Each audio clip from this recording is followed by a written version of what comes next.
Back with another one. 245 Sports, myself, Dens, and SB. No L caps today. Shout out to my boy. Free my boy. Wherever he is. Yeah, man. But yeah, the show must go on. Another week of Premier League action. Yeah, a lot of controversial topics to get on. Exciting games. But yeah, let's get straight into it. Let's go straight to the game that's got everyone talking. Newcastle, Arsenal. Newcastle came out on top 1-0. Controversial game. A lot of incidents. Yeah, a lot of conspiracies floating about. Yeah, what are your thoughts on the whole game? It's hard. The problem is with refereeing in this country and in the game now is that it's hard to talk about the game when there's so many decisions that affect the game. So you focus on more of the decisions than the actual game and the way the teams played. Decisions are more of a talking point, or non-decisions are a talking point, and it's it's happening consistently week in week out. Last week we had against United and Man City, that cheap penalty that Højlund gave away. When that happens 5-10 times a game, and then within the same game, something else happened again to Rodri. They didn't give it. It was even worse than the first one. They didn't give it. Yeah. So where's the logic in that? As then going to this game, it's just even going back to Liverpool game. Stuff happens every single weekend. As all of us are stakeholders of the game. We all enjoy the game. We pay for the game. We all have years, blood, sweat, and tears into the game. As a viewer, we need to demand more as a whole, not just for your club, but for football in general. And I feel yesterday it's borderline with corruption. What Newcastle was allowed to do to Arsenal players. They were allowed to kick, push, elbow in the head. But then when Kai Havertz makes a tackle, Gary never wants him sent off. It was a bad tackle, but a sending off for that. But then everything else Bruno didn't get no card until like the 89th minute. Yeah, after he should have been off. I'm going straight to the goal. That ball went out to Joe Willock. There's angles of the ball going out. There's angles of gap between the line and the ball. There's a gap between the ball and the line. We see the angles. They're saying that's not enough evidence to say that the ball was out, even though we see a gap. I'll hear it if it was touch tight, but there's evidence we've seen a gap. Second of all, Gabriel was pushed by Joe Linton. I don't see how someone could fully extend their arms on the defender move a bit, and then that's not a push. But last week, when Højlund touched Rodri, that was a penalty. So what are we saying? That touch is also a foul, and that what Joe Linton isn't a foul? So what are we saying here? It's not consistent. Second of all, they didn't even show that it was a handball. It touched Joe Linton's arm to control it down. And they said the offside, it wasn't offside because if you're going past the keeper, he could be offside because Raya was ahead of the ball. They said they couldn't tell when Joe Linton touched the ball, so therefore they couldn't determine whether it was offside or not. What is that? What just for the fact there's 3 decisions taking that long, you shouldn't give the goal. You're not sure if it's a goal. If that all them decisions, just not sure. Yeah. It took that long. Just say you're not sure. You can't give a goal if you're not sure. But then again, you can't reverse it if you're not sure. The fact that they're not sure is even worse. I mean, that's the main part. The fact that they're not sure and they're not really following the rules. I don't care whether you have the right angle or not, but the angles we see, the ball's over the line. Yeah. That's the one. Like you can't say you don't have enough angles, but the angles you have show the ball outside. Let's Don't make no damn sense. Go on. Now let's go. Yeah, let's do it decision by decision. So we'll start with the ball over the line. I'm totally in agreement.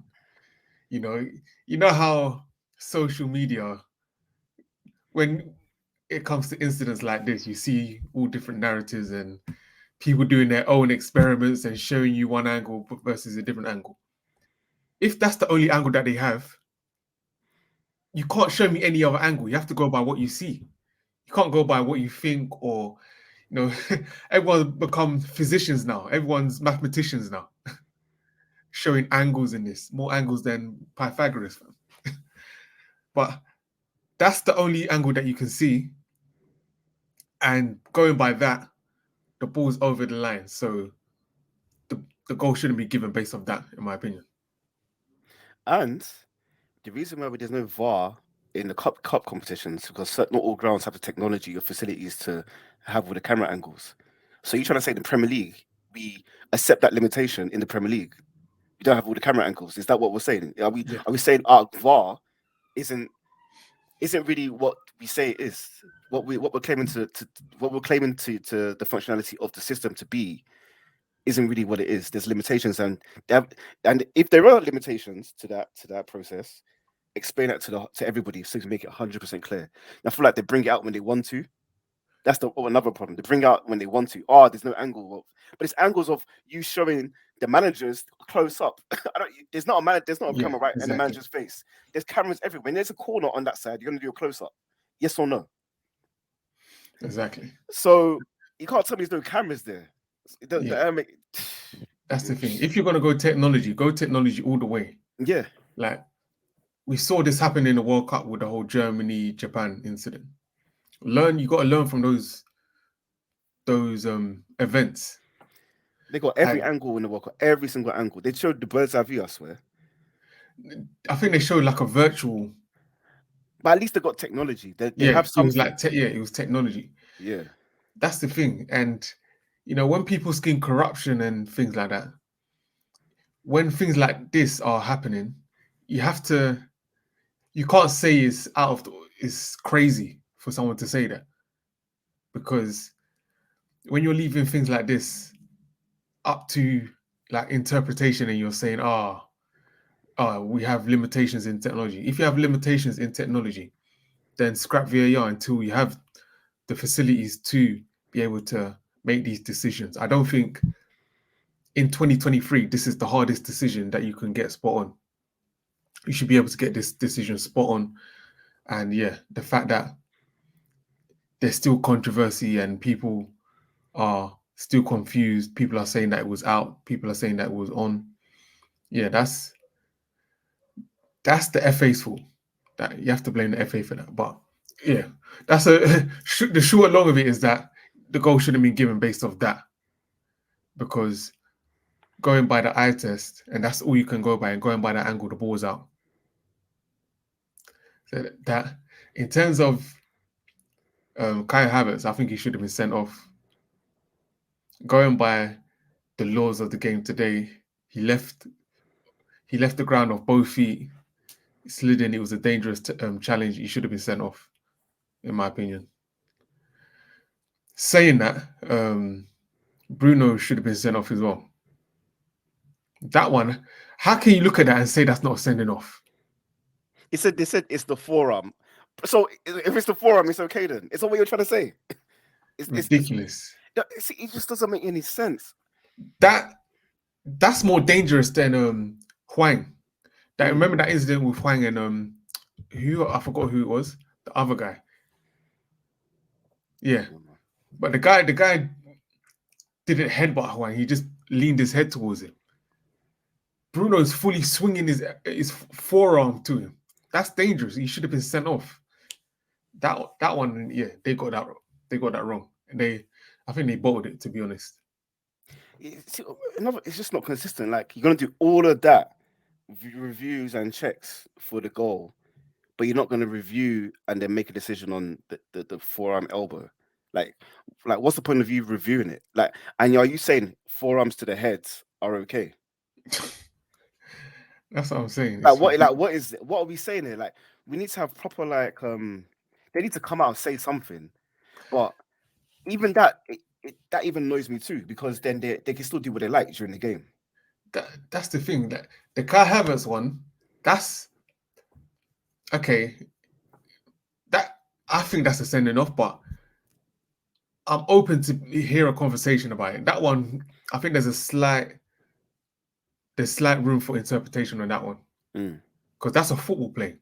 mm. Bruno forearming someone in the that's not a football play. That's a UFC play. Like it's clear as day, and that's a non-footballing play. Mm. The intent was there. There's no doubt about his intent. He meant to swing his elbow. That's an unnatural movement to be bringing your arm up like Yeah, that to yeah, someone's jaw. yeah. That's an unnatural movement. So the intent's there.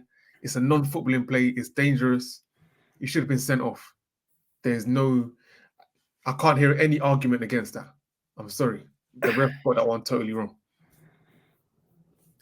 And then the Joe Linton, he pushed him in the back.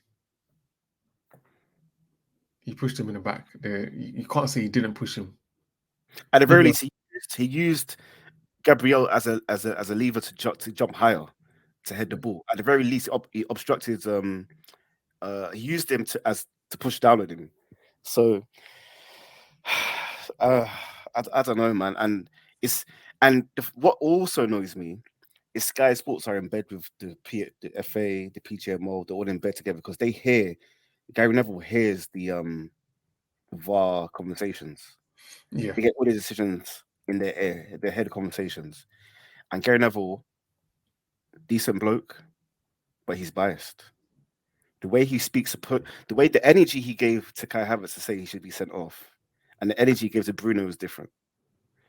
The energy he gave for that goal to be a goal, he said that you can't see.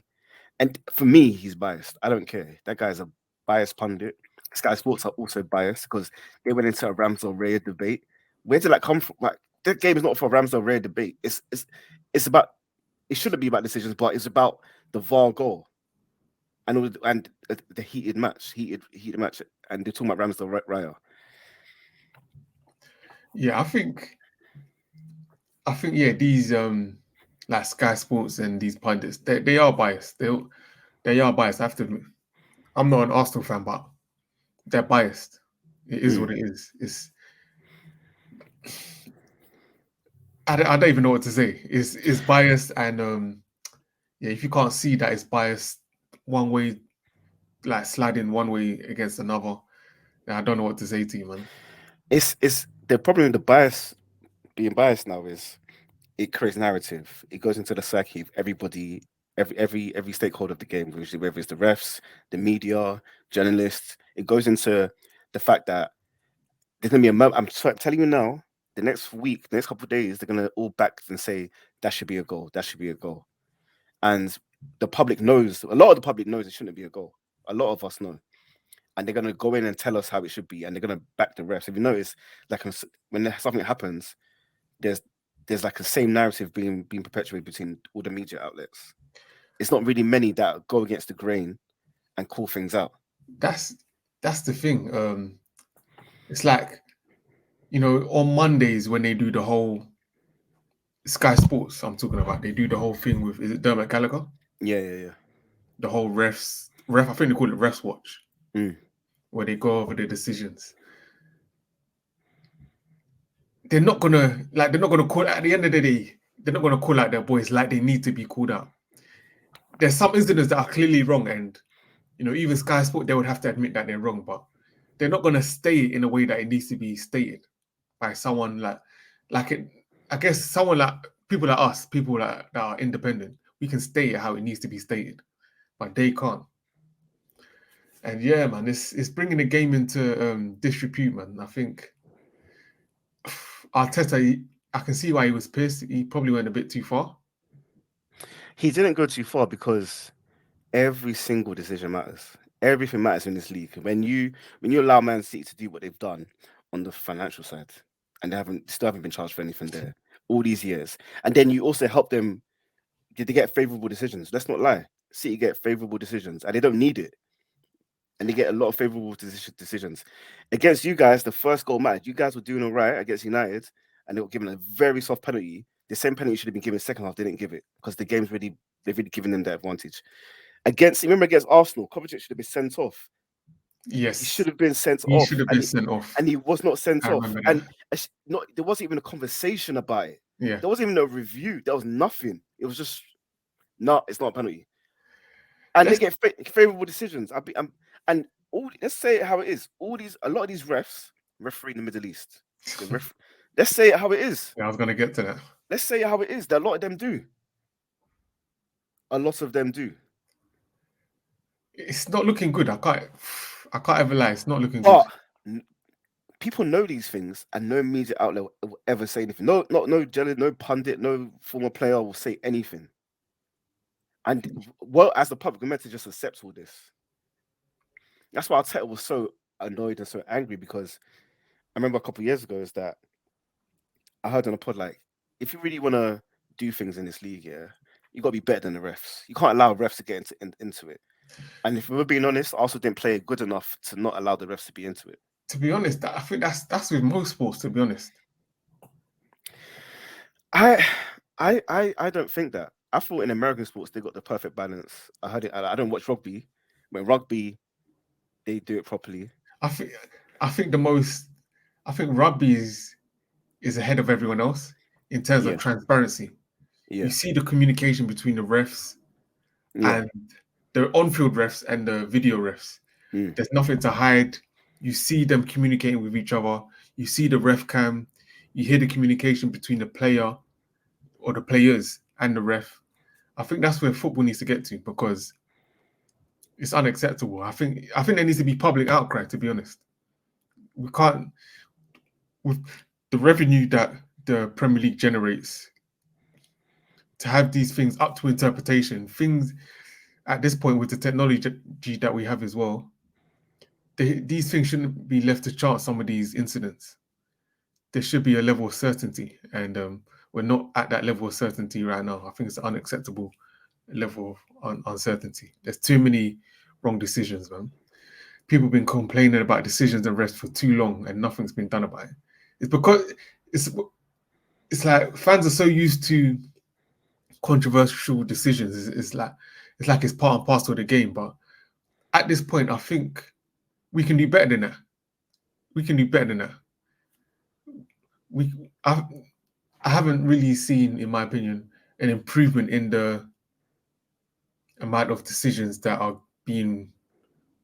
That I think that basically what I'm trying to say is there's always a certain amount of wrong decision. I don't see it decreasing by the amount that it should be year after year. It should be decreasing year after year, and I don't see that pattern. Yeah, and another thing is that it doesn't seem to be a consistent approach or process to these decisions, which annoys people even further, because there's other games where this happens, but it's allowed to happen in your game. So it doesn't Yeah, make any sense. And I feel all these things matter, especially at the top of the league, because what the Premier League and the FA have allowed City to do off the pitch, again, with the domination they've had since 2012, 2011, 2012, further makes it even harder. If imagine if you was a Liverpool fan and you know City's been cheating on cooking their books, and look at how many Premier Leagues they could have got yeah, instead of City. And then even if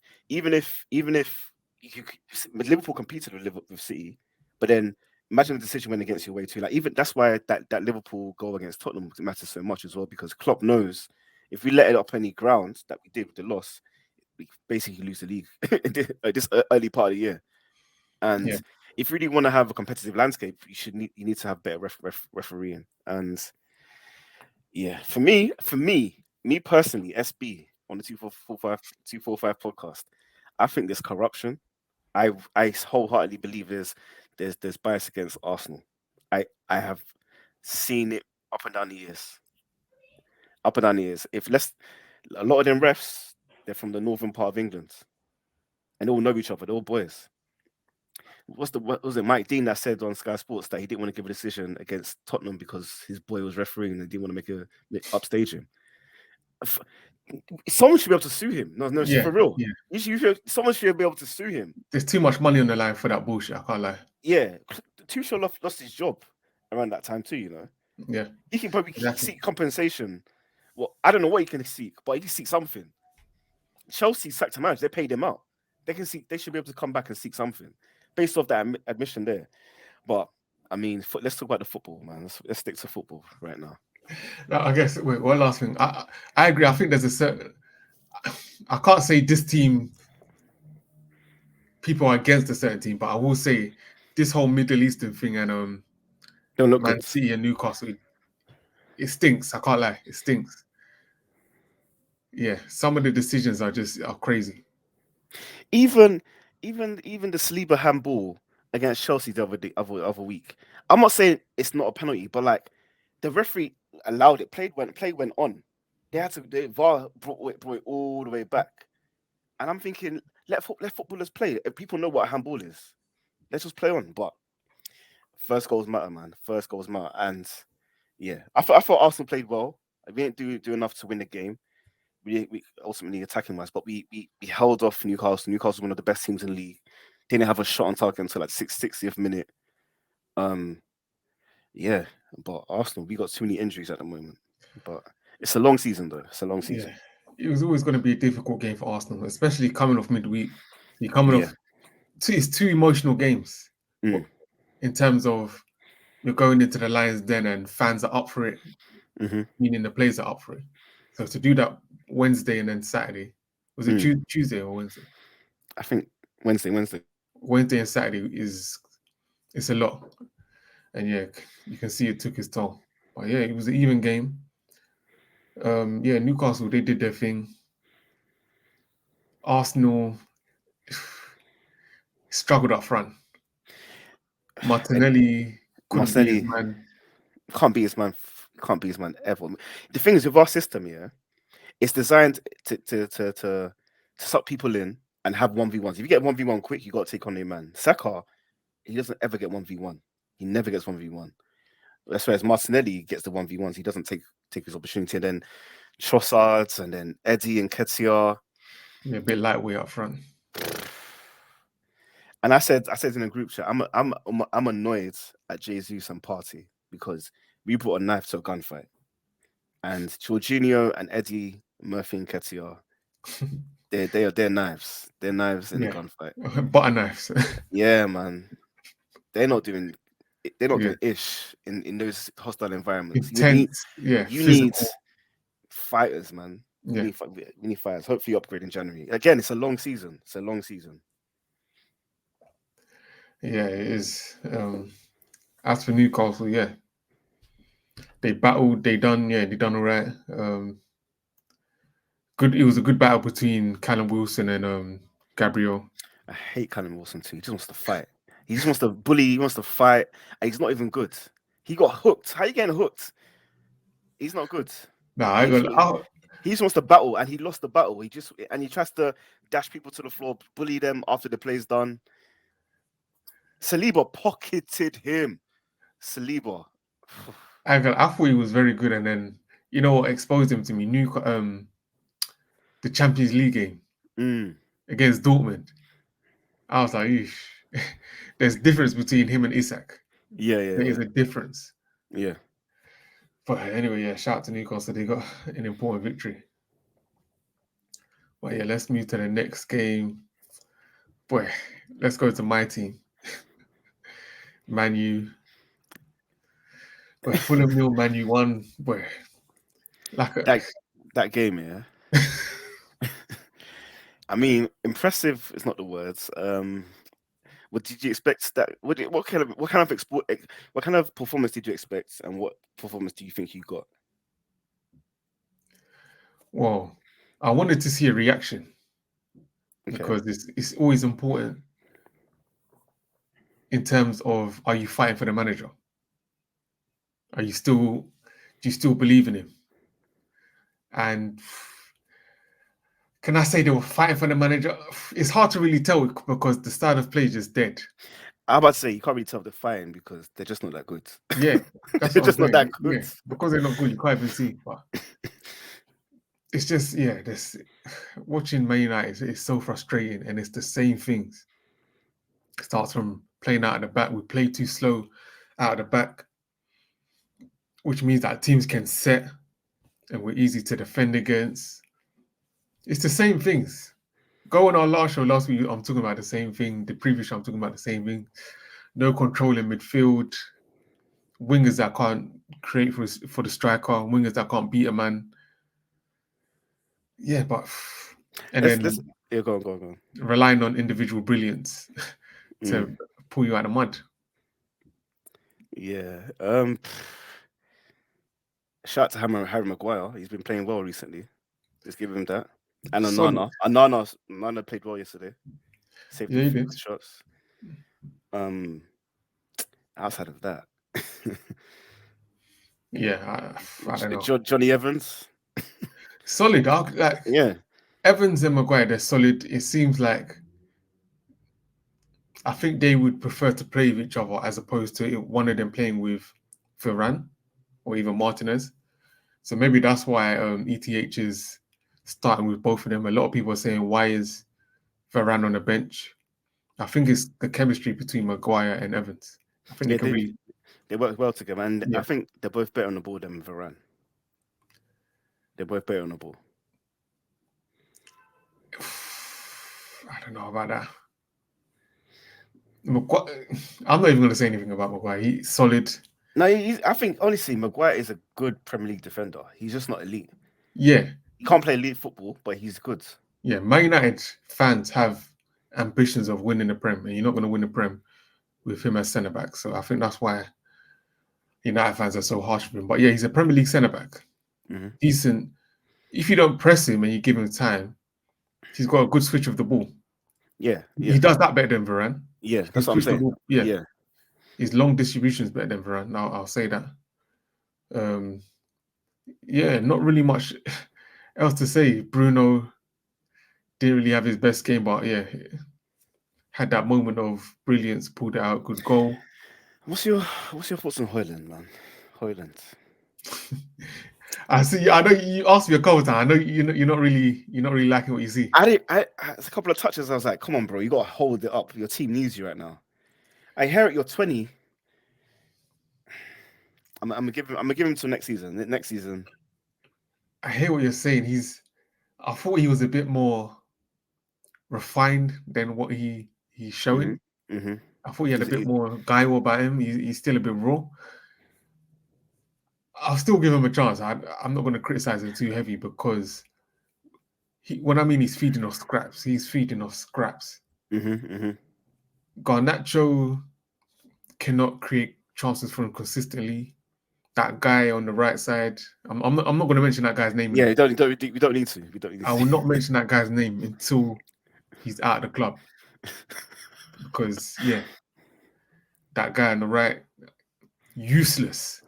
Absolutely useless. That guy should. You see how El Katz is like ECA should leave tomorrow. That guy on the right should leave tomorrow. That guy is terrible. You can't beat a man.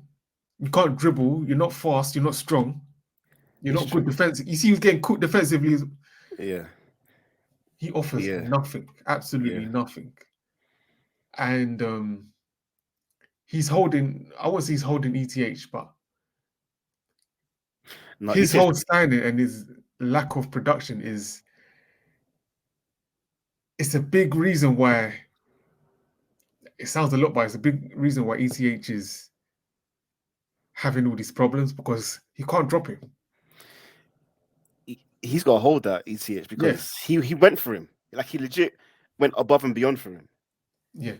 Just like on my side with Arteta and Havertz, he's got to make Havertz work. If Havertz doesn't work, now we've set back. We've got a £65 million hole in our pocket. I wanted to talk about Havertz actually. Wait, let's quickly talk about Havertz. Like, what's going on?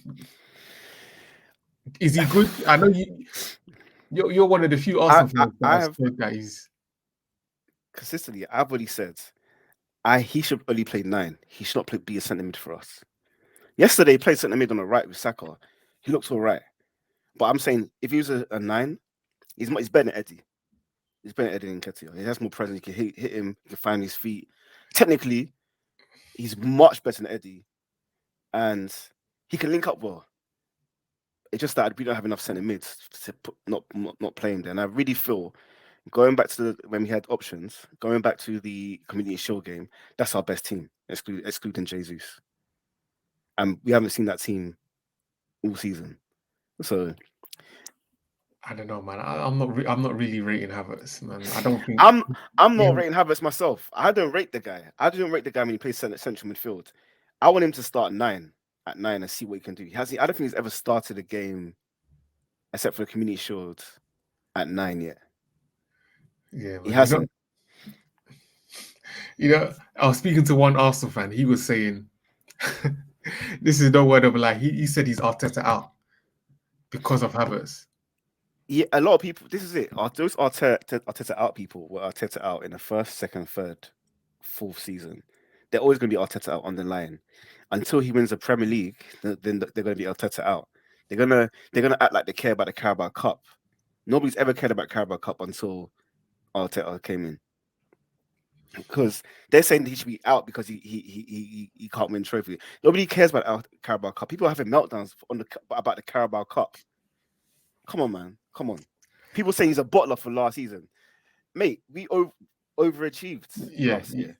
How is he a bottler? He shouldn't even be competing with Man City. He shouldn't even be doing that. But those Arteta out people were always Arteta out. They're just waiting in the woodworks. I hear that. I hear that. And I think what's burning Arsenal fans even more is Kudus. Everyone's seeing Kudus balling. You know what really hurts me? Kudus, Bruno Guimaraes, and Maddison. We've been linked to all three in the past. Maddison actually pains my heart. Bruno pains me too. Kudus is the one. Kudus, man. If you had Kudus instead of Havertz, boy, it's long. I can't even lie. It's long. But then again, yeah, it is. But again, until he plays striker, I don't think we can judge him. He hasn't played striker. He has done nothing. But to be fair, let's be real. He hasn't done nothing he's done nothing since he's been here. Havertz. But I feel we got something yesterday. He showed up a bit yesterday. He actually played like he wanted to be there. No, yeah, but yeah, back to Man U, boy. Hoyland, yeah, I say give him a chance. He's feeding off scraps. And again, yeah, and I was about to say his name. That guy on the right, yeah. His performances have not been good enough. And he can't drop it. He's put himself in a hole, ETH, because he can't drop it for Sancho now. He can only drop it for Pelistri, and Pelistri's not ready. And people like ETH was complaining. He made it public about he's not happy with the way that Sancho trains. Is Anthony training any better? Do you see him? I can't see him dominating in training or wowing. He doesn't seem like the type of guy that's like a workaholic on the training ground. I've not really heard any stories of him doing anything on the training ground. You can tell by how he plays anyway. He wouldn't. Yeah, exactly. You can tell. So I got a question. See how he left at Rashford, and it wasn't because he went out on his birthday after the loss last week. It wasn't because of that. But do you think he's lying there? Do you think he's telling the truth? Do you think he's covering up for Rashford and he actually is punishing him? I don't know. I think I asked that.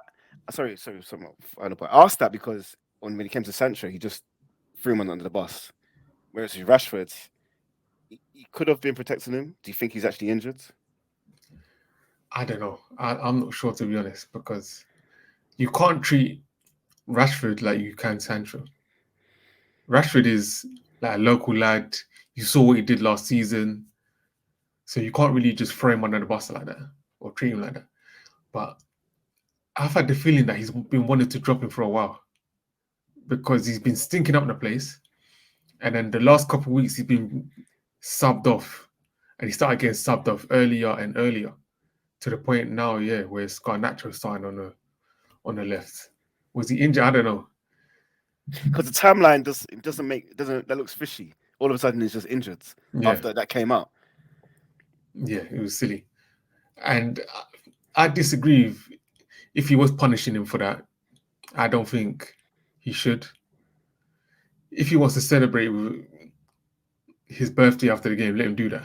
Mm. How you perform on the training, but he ain't doing anything crazy. As long as he's not doing anything crazy, and he's performing on the training pitch, then that shouldn't have any bearing on whether he starts the game or not. But yeah, it's getting a bit dicey for him now because you paid all that money, you can't for Anthony, you can't drop him, or it'd be difficult to drop him. You can't get rid of him, so yeah, he's in a difficult place. He needs to grow some, to be honest, and just do what he needs to do because it's clear now. Everyone can see now. I don't think there's many United fans that are saying give him a chance. Everyone can see he's not good enough. It's clear. And the thing is, look at Arteta. You look at Pep with Ferran Torres, with Pepe. Bought them for large sums of money. What? After a season, you saw, okay, this guy in it. Drop. ETH needs to do the same thing. He needs to follow that trend because you're going to be harming the team. The better comp is Havertz. Havertz has been dropped multiple times this year already, and that's Arteta's big money signing. So, and he hasn't been fearful of anything. If you're not playing well, you get drops eventually anyway.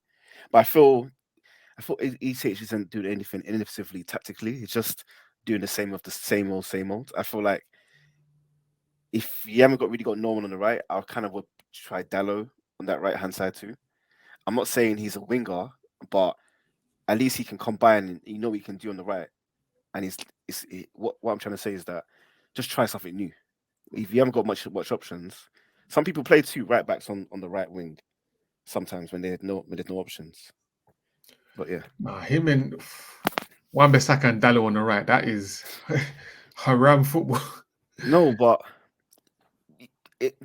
what I've seen ETH do, especially against Arsenal. He sometimes hides Amaran Bissaka in midfield. So that when you have the ball, you go into a free with Maguire, Evans, and who else was on? Who's played? Who's played left back? Lindelof. So like sometimes you're in a free in possession, and then you have a two. A bit similar to Arsenal and City, but then you sometimes hide Amaran Bissaka. I'm not saying that's the best option, but you might get something more functional out of those two on the right hand side and more predictable. Well, he needs to do something, and I'm just looking at that whole Anthony situation because he needs to drop him, man. I can't think of a worse. That was one of the worst performances I've seen. I can't even lie. Yeah, Willian looks better than him. Willian looks lively. He was getting exactly 35-year-old Willian on the tail end of his career. Yeah, man, it was terrible. Yeah, he needs to get dropped. Yeah. But yeah, Man U, same old. They got the W. They seemed like they rallied around Bruno after them comments by Roy Keane. I saw they heard what he said and kind of took that to heart. Really? I think it's true. I don't think Bruno is captain material for a top level club anyway. Yeah. Oh yeah, that's that.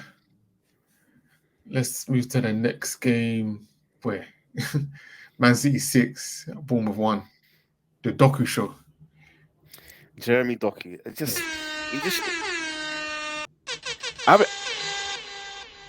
I haven't seen the game, but I just knew from as soon as Doku came in, especially with the way Man City play, they designed the game to get 1v1s on the wings, and then he can beat his man all day, every day of the week, 24/7. He can beat his man, and I haven't even seen the goals, but I know he beat his man for fun. I just know he did and cross the ball. So what do you think of his performance? Did you see it?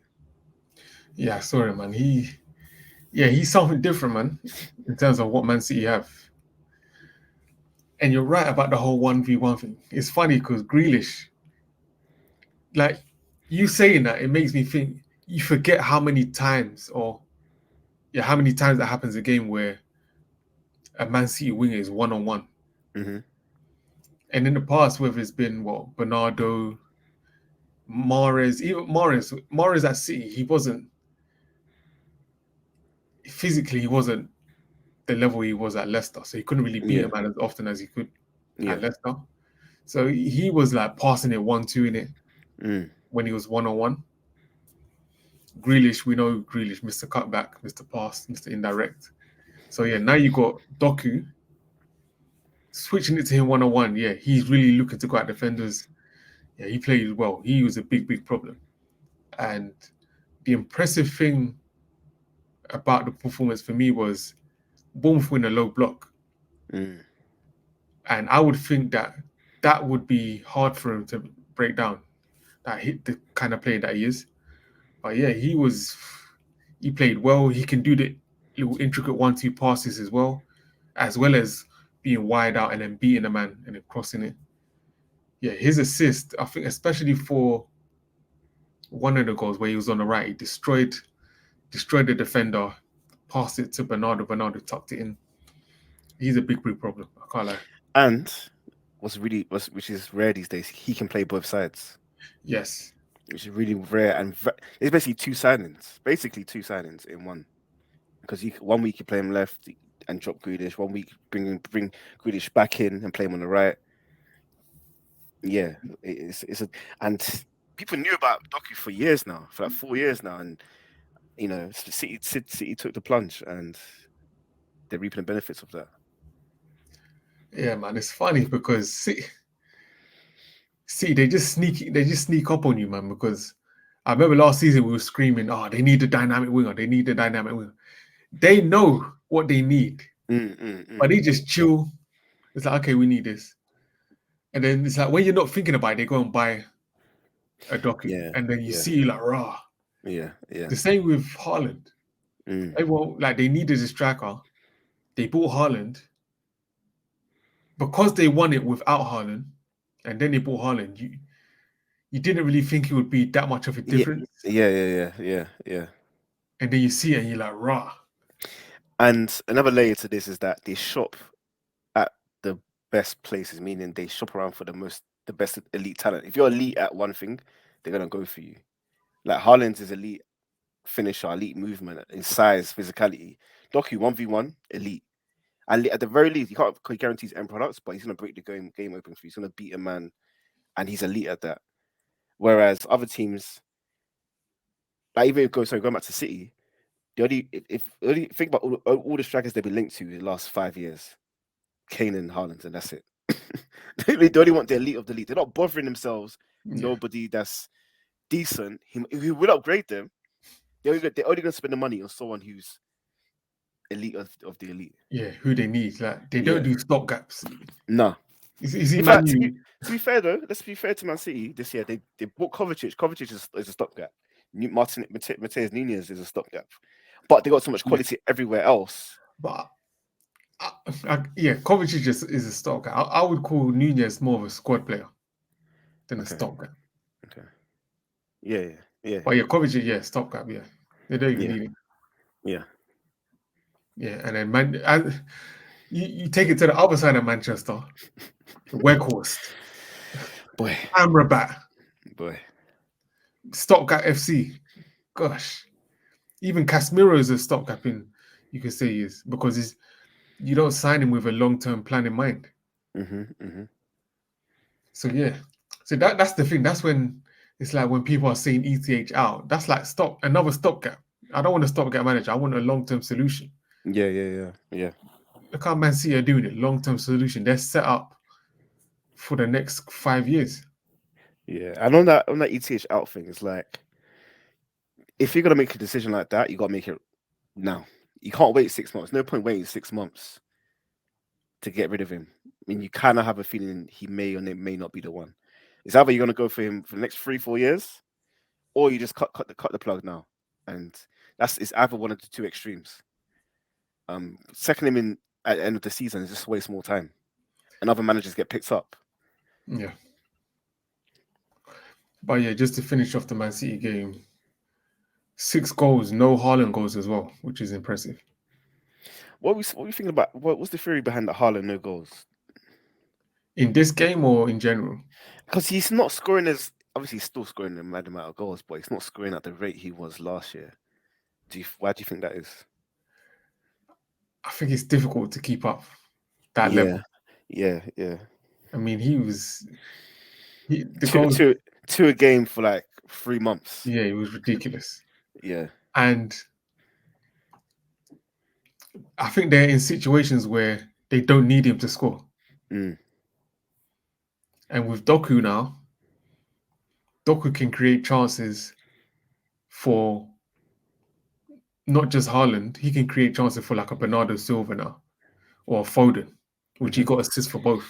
yeah, So I think, yeah, with Doku's influence, he can spread the whole assist thing around.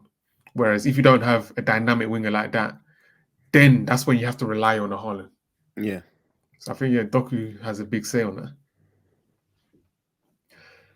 But yeah, Man City, they're looking good. They still haven't kicked out a second gear, which is crazy. But yeah, like I've been saying, I still think the World Club Cup, which is coming next month, I think that might mess them up a little bit. But yeah, we'll see. Yeah, we'll see. But yeah, let's move to the next game. Let's do Brentford 3, West Ham 2. I'm so happy West Ham lost because they were talking big on Wednesday when they beat us. The crowd was up for it. The players were giving it to us. Paquetá was dribbling and doing step overs for no reason. Oh, I can body. Ridiculous. Who did he body? He bodied Oh, who Reece bodied him? Nelson. Reece Nelson. How we bringing Reece Nelson to a gunfight? Come on, man. Come on, Yeah, man. I Go can't back to like. Arsenal, yeah. Go back to Arsenal. Quick funny, really quick. Arteta's only bought in attack Jesus and Trossard, and that's it. Eddie was academy, Saka, Smith, Nelson, and Martinelli was just before him. And obviously, he didn't buy Willian. He just got him for free. I mean, he signed Willian then. So those are so you got Willian, Jesus, and Trossard in attack, and that's it. And Havertz. But Havertz is playing centre mid right now, and I think he should be in 9. If he was playing 9, I would have said included him, but he's been playing centre mid. So, which is crazy. Anyway, we need to move on from that. Paquetá was doing his tricks. Bowen scored. Kudus doing his thing. By the way, Kudus scored a mad goal yesterday. Bro, that goal, yeah. That guy is. He's X Factor. I can't even lie. He's got the X Factor about him. You know what's 2 things. I didn't watch him. I haven't watched him full West Ham game this year, but obviously I watched him in the Carabao Cup against Arsenal. He's just ferocious the way he plays. He's very attack minded. He's very aggressive and forceful in the way he plays. Like you feel him on the pitch, and he can dribble. He's got technique. He's got X factor. He could do stuff out of the ordinary. Yeah. Another thing is that guy on the right for Man United was at the same club as Kudus. Both of them were at the same club. Both of them were at the same club, and Kudus is what? Is it a third of half the price? It's just bias in it because that guy on the right is Brazilian. You think, okay, you're Brazilian, you've automatically got technique, you've automatically got flair, this and that. Bro, do you know who Anthony plays like? Yeah. Have you seen Ronaldinho's son? Oh shit! That's who he plays. He plays that Ronaldinho's son. If you haven't seen Ronaldinho's son, Google it and you'll know what I'm talking about. That's who he plays like. Kudus, that's the thing. Like, there's certain biases that are in football. It is what it is.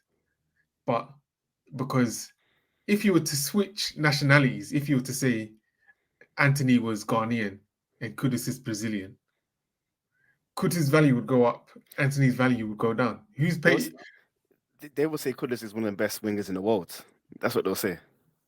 Yeah, and he's better technically than Anthony. But because Anthony's Brazilian and Kudus is Ghanaian, that's not something that will come to your head. But Kudus, he's a top player, top player. And he was there, man. And it's not like he was some hidden gem. Even in the Champions League, when I remember a couple of years ago when Ajax played Your Liverpool at your Anfield. your your audio is messing up. Oh, one sec. Can you hear me now? Yeah, I can. Yeah. When I was saying, even Kudus, it's not like he was a hidden gem. Even like a couple of years ago, when I don't even remember when Ajax played Liverpool at Anfield, Mm-mm. he had a good game and he scored.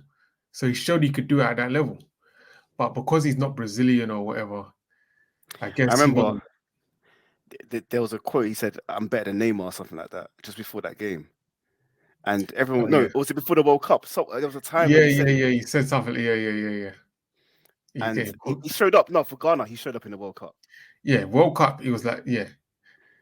Like before, I was like, okay, he's nice, but you know how people that are fans of a certain player just hype them up and make them seem like they're the Mm, best in the world. But mm, I saw it in the World Cup. I was like, okay, this guy he's different. He has something about him.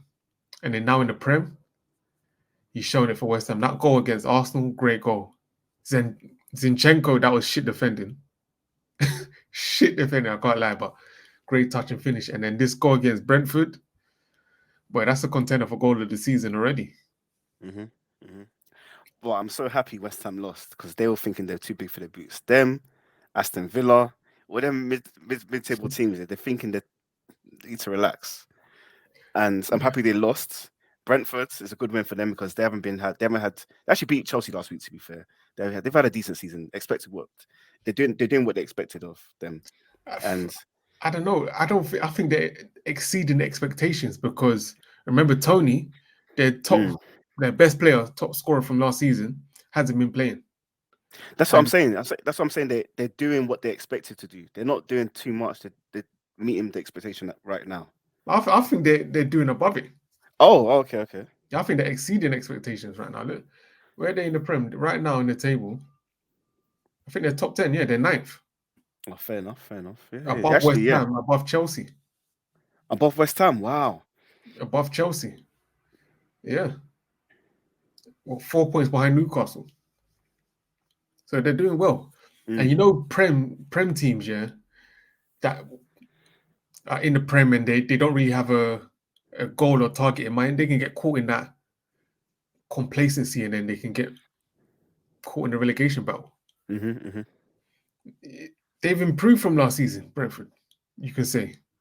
I think Mm. you can even say that because without Tony and Boimo's taken a step forward, he looks much better than he did last season. It's true.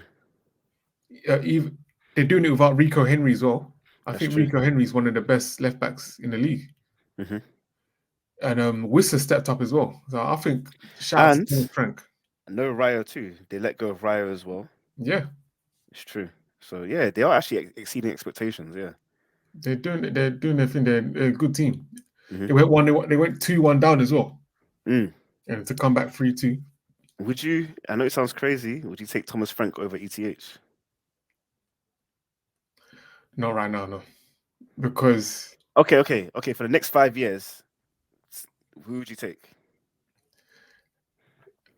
ETH. Because right now it's not about the manager; it's about the structure of the club. I don't want to sound like Gary Neville and blame and blame everything on the pitch to the Glazer, but I think until there's a structure in place in terms of football operations, I don't think the manager makes that much of a difference.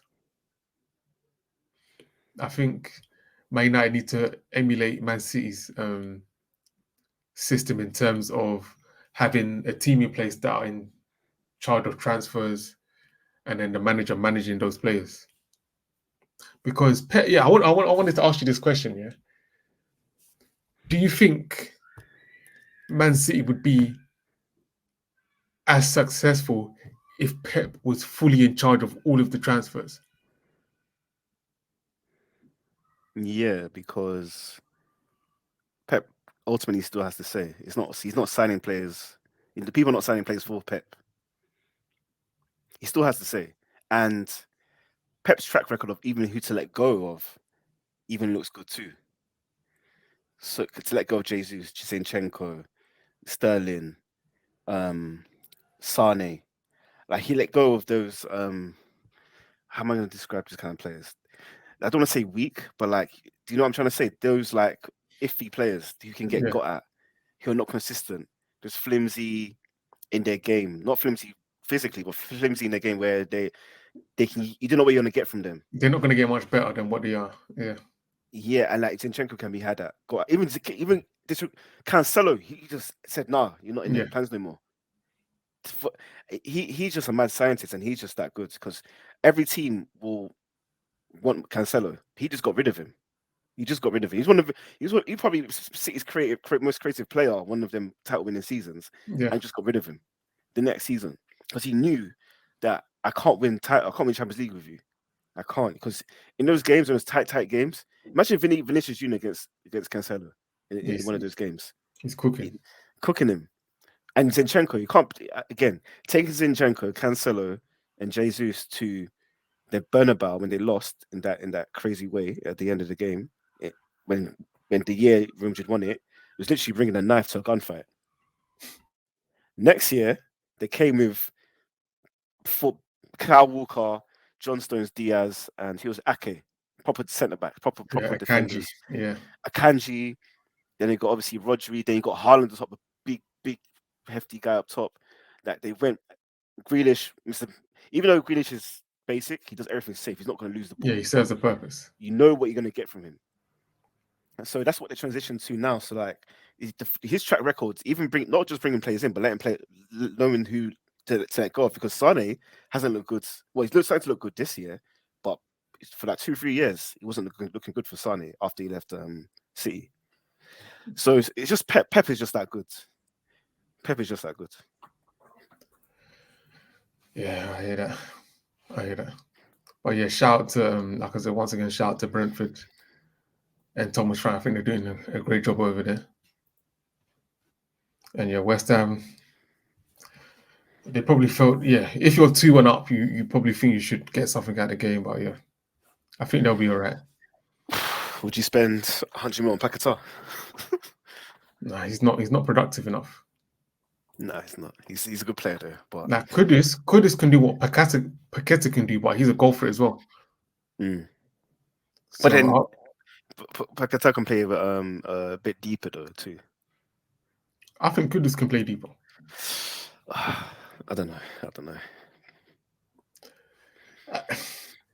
He can, yeah, Paqueta will probably be better deeper, but yeah, I hear what you're saying. Mm. But I wouldn't pay 100 for Paqueta. No way. The boat's It's too gone. much. Yeah. But yeah, let's move to the next game. Let's round out the rest of these games. Burnley 0, Crystal Palace 2. Boy. Company. We have seen the evidence. You cannot escape anymore. You're finished. A'udhu billah. Yeah, you might have to go in January, I can't even lie. Yeah, but if you're Burnley, would you just stick with him? You're gonna go back up anyway. That's not guaranteed though. And if you change your manager, there's a small chance that you might be able to get a spark and stay up. Fair enough. Yeah. Premier League is ruthless these days, man. Mm. There's not a season where no one will get sacked. Someone will always get sacked.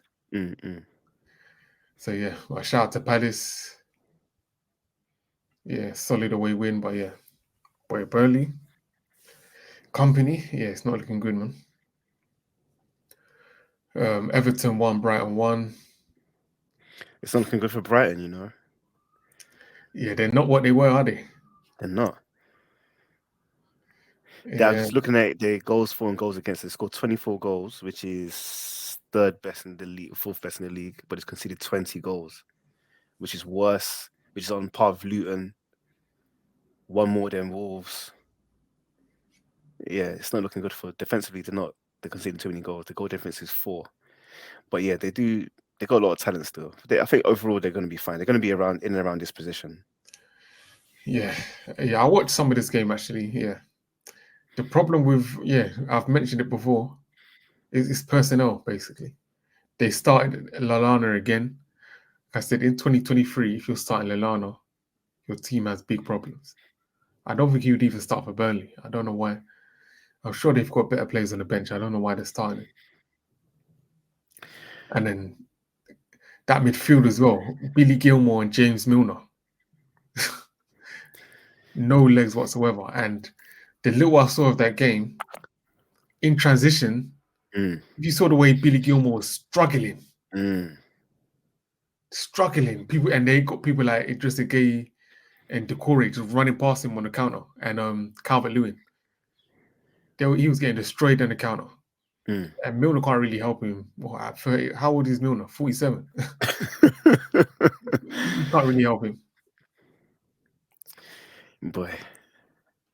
Yeah, and then Everton, again, if you're 1-0 up at home, you'll be disappointed to concede late. Yeah. If Everton want to kick on, they should start winning these kind of games. Yeah, they have to. Let's move to Sheffield Wolves. Sheffield 2, Wolves 1. Good win for Sheffield. Yeah, not really much to say about this game. Sheffield are not terrible. Obviously, we played last week, and Newman beat one there 2-1. Man City only won there 2-1. So I think going away to Bramall Lane, is it Bramall Lane? Yeah. It's gonna be difficult for a lot of teams. So yeah. And obviously, Neto's injured now, so then basically that's whole of Wolves gone. Yeah, the whole attack. It's a good time to play Wolves. Then it's a good time. Yeah. Right now, what is Nottingham Forest 2, Aston Villa 0. Yeah, that's a good. Well, they're gonna win. That's a good win for Forest. And yeah, Arsenal Villa, fans were. Can you hear me? Yeah. Arsenal fans were scared that if Villa win today, they go above us. So I'm happy they haven't. So there's less of a meltdown. Nah, man. But even if they did, it's not like they can keep this up for the rest of the season. No. Then Aston Villa, they're not there yet. Where they're a problem. I really do like their team though. I really do like their team. They've got good players all over the pitch. Yeah, but they're good. They're a good team, a good setup. But to get to the next level, they need to start winning games like this, where you're beating teams that you're better than. Who would you rather be, Brighton or Villa? I think I'm only asking this considering the fact that Villa don't really shop around that they don't really get the best players. But I feel like Brighton have a ability to find those gems a bit better. But right now they're not as good. I would say Villa because Brighton, they do find the gems, but they get sold a couple of years later. I think Aston Villa will have more of a chance to keep hold of their better talent. So yeah, I would say Villa. And let's also be honest, like Villa have spent a lot of money compared to Brighton. Brighton actually don't spend money. They get a lot of transfer fees, but they actually do not spend money. Yeah, that's the thing. So yeah, it's a bit unfair it's actually unfair to compare the two. Yeah. Because Villa's spending, I'm sure, is close to what Newcastle's doing. Yeah, there's probably over the past 3-4 years. Yeah, it's a lot of money. There's probably not much of a difference. I know they got 100 million for Grealish, but they spent all of that and more. But 40 mil for Bendia. They bought Emi Martinez. They bought Pau Gomez. Pau Torres, sorry. Lucas Digne. Bailey. TRB. Yeah, they bought a lot of players. Yeah. Yeah, man. But yeah, they're a decent team. But yeah, they need to figure out how to win these type of games. Yeah. To go to the next level. But yeah, I think that's it. And then there's Luton Liverpool, which at Kenilworth Road. So yeah, good day out for the Luton fans, I guess. good sightseeing. Yeah, but yeah, they'll probably get touched. Yeah. And then Tottenham, Chelsea, London derby. Tottenham are the only unbeaten team in the league. Only because of VAR. So there you go. Yeah. That one, that's a draw. Let's go draw written all over it in my eyes. He's at home. It's at Spurs' ground. Yeah. Poch going to set up not to lose. So yeah, Yeah, draw. Draw. But yeah, that's that. Premier League action done. Another episode of 245 Sports. Have you got One sec. Yeah, well, shout out to Harry Kane. He's got 15 goals in 10 Bundesliga Yes. games. He's showing levels. He's actually Yes. showing that league is a joke. Harry Kane. Harry Kane is one of those, is an English talent that's not overhyped. Most English talent is overhyped, but Harry Kane is generally one of the best, if not the best striker in the world right now. I think he's the best. I've always said he's better than Haaland. I've always said it. Harry Kane could do a bit of everything, and yeah, I mean, when you put in that much work for Spurs, you deserve this at this point in your career. You deserve this. So yeah. He's probably pissed because, well, they're going to win the Bundesliga, but they got knocked out the German Cup by some third string team, so he's probably pissed that he didn't win that. But yeah, he'll win Bundesliga, and they got a chance of winning the Champions League as well. So yeah, but I still think you should have stayed at Spurs though. That Premier League record is sacred, and that's the only reason Alan Shearer is relevant. That's the only reason. So, I would have stayed because he would have. He's the man at Spurs, but he would have been like a demigod at Spurs. No one, key to the city. No one can tell you anything. Yeah. But other people feel winning stuff is more important. But every single Premier League striker up and down in history can look at you and say that guy scored more goals than me. If he was to break it, like everyone looks at Alan Shearer like he's not that guy, but he still has something over everybody that he scored more goals than. Yeah. So exactly. Yeah.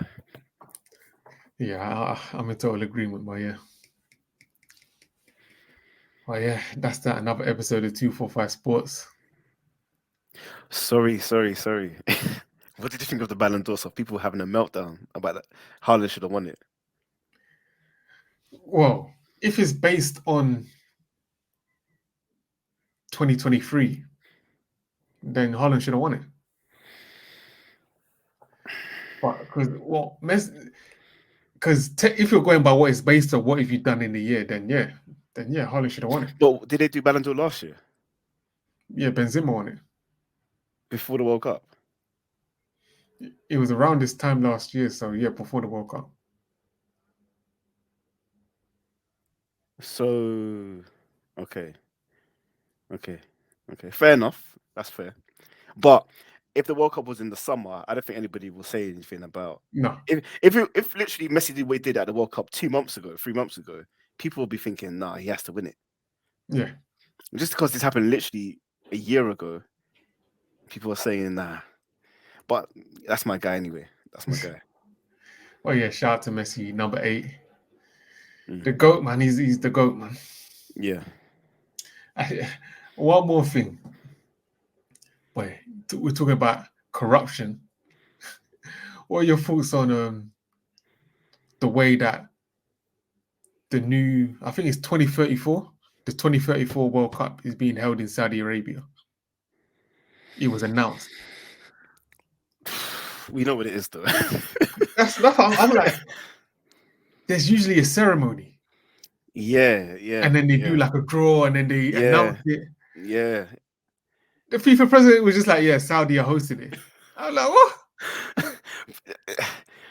Like, I don't know if we can be mad anymore. We just know. Yeah, you know what it is. You know what it is, man. He just set his generation after generation up for life. I wish there was like, I don't know how to explain this, but I don't know what we can do in football. That's what I mean. But if you compare it to American sports, where it's governed by one entity and everybody has good visibility at almost every level, what's going on, and report on everything's almost transparent with what they do. So no one can do this BS. And like, do you think Saudi can come in and buy into the NBA and NFL? Never. Yeah. Ever in their existence, they'll never ever be able to buy into any of those sports. But yeah, I don't know what you can do. I don't know. It's too late anyway. It's too late. Yeah, it's too late, man. But yeah, it's just crazy, man. The people that run football are businessmen. They don't really have interest in football. They just there to make money and just make money, basically. I don't think these guys really have a passion for football. It is what it is, man. Yeah. What can we do about it? Well, the power is always with the people, but No, it's not. No, it's not. We can scream and shout. People scream and shout about Qatar, and it still went on. yeah. And even the documentaries about it, everybody knows what happens, and they still went ahead with it. That's true. That's true. But I still think if everyone were to take action, if you know what I'm trying to say, if everyone was to be like, okay, that happened, we're not going to watch it, and no one watched it, that would put a cease to that ASAP. Obviously, that's unrealistic. That's not going to happen. That's why I say, yeah, the power is with the people, but bringing everyone together to move as one is a myth. Mm. But yeah, another episode of 245 Sports. Like, share, subscribe. Let us know what you think in the comments. Should that Newcastle goal, should that have stood? Was it a foul on Gabriel? Did the ball go out? Yeah, let us know what you think. Should Havertz have got sent off? Should Bruno have got sent off? Let us know what you think. And yeah, we're out.